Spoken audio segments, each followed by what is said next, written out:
स्वागत है दोस्तों आपका फिर से एक बार ब्रिज कंस्ट्रक्शन ट्रेनिंग इंस्टीट्यूट में। दोस्तों आज की वीडियो में हम बात करने वाले हैं स्क्यू स्ट्रक्चर्स के बारे में। स्क्यू स्ट्रक्चर्स क्यों बनाया जाता है, वह स्क्यू स्ट्रक्चर्स आपका major bridge, minor bridge, box culvert, pipe culvert, किसी भी प्रकार का हमारा स्ट्रक्चर्स हो सकता है। तो यह स्ट्रक्चर्स क्यों बनाया जाता है स्क्यू में, आज की वीडियो में हम इसके बारे में चर्चा करने वाले हैं। तो दोस्तों वीडियो के एंड तक जरूर लगे रहिएगा, आपको स्क्यू स्ट्रक्चर्स के बारे में बताया जाएगा कि स्क्यू स्ट्रक्चर्स का कंस्ट्रक्शन क्यों किया जाता है। तो जब भी आप कभी इंटरव्यू देने के लिए जाएंगे किसी कंपनी में, तो उस कंपनी में यह क्वेश्चन जरूर पूछा जाता है कि स्क्यू स्ट्रक्चर्स हम क्यों बनाते हैं, इसका क्या रीजन होगा कि हमारे जो हाईवे के ऊपर स्ट्रक्चर्स बनाए जाते हैं उसको स्क्यू स्ट्रक्चर्स के रूप में बनाना पड़ता है। तो दोस्तों अगर आप हमारे चैनल पे नए हैं तो चैनल को एक बार सब्सक्राइब जरूर कर लीजिएगा, क्योंकि वीडियो बहुत अच्छी होने वाली है और इंटरव्यू के लिहाज से देखा जाए तो काफी अच्छे क्वेश्चंस के बारे में आज हम डिस्कस करने वाले हैं। तो दोस्तों वीडियो के एंड तक जरूर रहिएगा।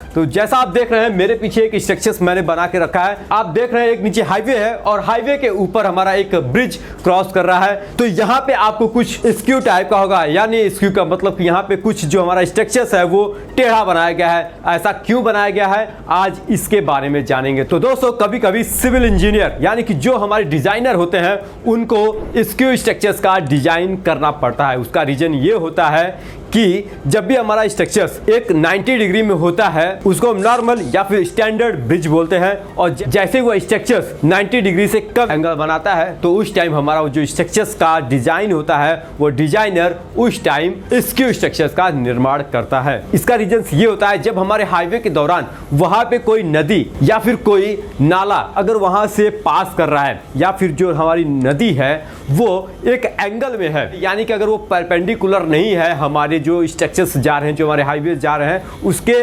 परपेंडिकुलर नहीं है, तो उस कंडीशंस में वहां पे डिजाइनर जो है स्क्यू स्ट्रक्चर्स का निर्माण करता है, यानी कि डिजाइन करता है। अब आपको समझ में आ गया होगा कि हमारा जो एंगल होता है वो कम का हो जाता है, वहां पे 90 डिग्री एंगल नहीं होता है, वहां पे कुछ 30 डिग्री से लेके 37 डिग्री के बीच में हमारा वहां पे एंगल आ जाता है। या फिर हम ये बोल सकते हैं अकॉर्डिंग टू रिवर जो है हमारा, वहां पे जो एंगल बनेगा उस एंगल का हम वहां पे कंस्ट्रक्शंस करेंगे। तो दोस्तों बिना समय गवाए हुए चलते हैं, अब हम इसके डिजाइन के बारे में जानते हैं कि हम यहाँ पे क्यों उसको स्क्यू स्ट्रक्चर्स डिजाइन कर रहे हैं। मैं यहाँ पे आपको एक एग्जांपल के साथ समझाऊंगा। ये आप देख रहे हैं, ये हमारा सपोज जो स्ट्रक्चर्स है जो हमारे हाईवे बन रहा है, तो उस दौरान अगर ये कोई रिवर आ रही है, ठीक है, ये हमारा एक रिवर है और यहाँ पे देख रहे हैं ये क्या हमारा हाईवे जा रहा है। अब ये हमारा हाईवे जा रहा है, जो हमारा ग्रीन कलर का है ये हाईवे जा रहा है। अब आप यहाँ पे देखेंगे कि इस पोर्शंस पे और यहाँ पे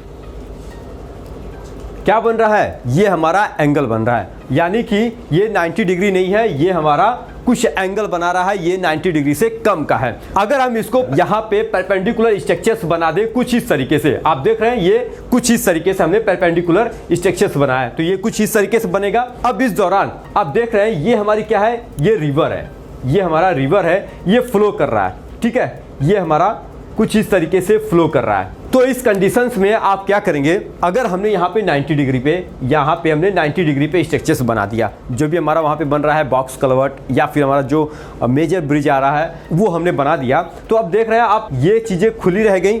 अब यहाँ से जो हमारा फ्लो हो रहा है पानी का, तो ये बह के निकलेगा, तो हम क्या करेंगे यहाँ पे एक वॉल बनाएंगे ऐसे। तो यहाँ पे हम कुछ इस तरीके से वॉल बनाएंगे कि हमारा जो पानी है इधर ना जाए। अब ये वॉल बनाएंगे तो यहाँ पे क्या हो जाएगा, वो स्ट्रक्चर्स कुछ कास्टली हो जाएगा, ठीक है। अब इस कंडीशंस में जो हमारे वाटर जो फ्लो कर रहा है वो फ्लो करेगा कहाँ पे, ये कुछ हमारे इस वॉल पे भी फ्लो करेगा, जिससे क्या होगा यहाँ पे हमेशा इस वॉल पे क्या होगा, प्रेशर क्रिएट होता रहेगा। मतलब यहाँ पे हमारा इस वॉल पे प्रेशर हमेशा वो पानी जो है देता रहेगा उसमें।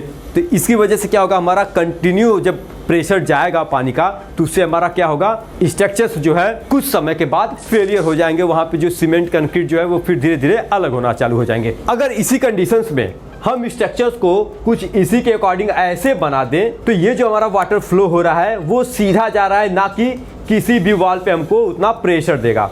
ठीक है, यहाँ पे प्रेशर नहीं दे पा रहा है क्योंकि ये पानी उसी के फ्लो में है और इसी के फ्लो में, इसी के डायरेक्शंस में हमने स्ट्रक्चर्स को बना दिया। तो अब जिससे क्या होगा, यहाँ पे कुछ फोर्स नहीं लग रहा है, ना तो इस वाल पे लगेगा और ना ही हमारे इस वाल पे लगेगा। तो आप ये बताइए, ये स्ट्रक्चर्स जो हमारा स्क्यू यहाँ पे हमने बनाया वो अच्छा होगा कि ये हमारा जो 90 डिग्री पे है वो अच्छा होगा। तो दोस्तों आप लोगों को यह क्लियर जरूर हो गया होगा कि स्क्यू स्ट्रक्चर्स का हम डिजाइन क्यों करते हैं। हमने इसलिए दिया क्योंकि जो हमारा वाटर का फ्लो हो रहा है वो किसी वॉल को डिस्टर्ब ना करे, वहां पे पानी रुके ना। अगर 90 डिग्री बनाएंगे तो वो वहां पे पानी को रोकेगा, जिससे हमारा स्ट्रक्चर्स जो है फेल होने के चांसेस हो जाएंगे। इसलिए हम यहाँ पे इसी के डायरेक्शंस में हम क्या करते हैं, यहाँ पे स्क्यू स्ट्रक्चर्स का डिजाइन करते हैं, जिससे हमारा वाटर फ्लो है वो आराम से हो सके। तो दोस्तों अब आपको क्लियर हो गया है कि हमारा स्क्यू स्ट्रक्चर्स क्यों हम वहां पे डिजाइन करते हैं। अब एक क्वेश्चन और आता है कि क्या इसमें जो हमारे स्टील लग रहे हैं वो ज्यादा लगेंगे या फिर हमारे कम लगेंगे। तो कमेंट करके बताइएगा कि हमारा स्टील अकॉर्डिंग टू 90 डिग्री पे जो हमारा स्ट्रक्चर्स है उसके अकॉर्डिंग इस स्क्यू स्ट्रक्चर्स में ज्यादा स्टील लगेगा या फिर कम लगेगा। तो दोस्तों उम्मीद करता हूं आपको स्क्यू स्ट्रक्चर्स का कंसेप्ट क्लियर हो गया होगा कि हम स्क्यू स्ट्रक्चर्स क्यों डिजाइन करते हैं। अगर आपको इसके नेक्स्ट वीडियो में स्क्यू लेंथ सीखना है तो कमेंट करके जरूर बताइएगा। तो दोस्तों एक बात जरूर साथ में बोलिएगा कि करना है खास, तो चलो हमारे साथ सिविल की बात गुरु जी के साथ। तो मिलते हैं आपसे नेक्स्ट वीडियो में स्क्यू लेंथ के साथ। तो आज के लिए अलविदा, जय हिंद।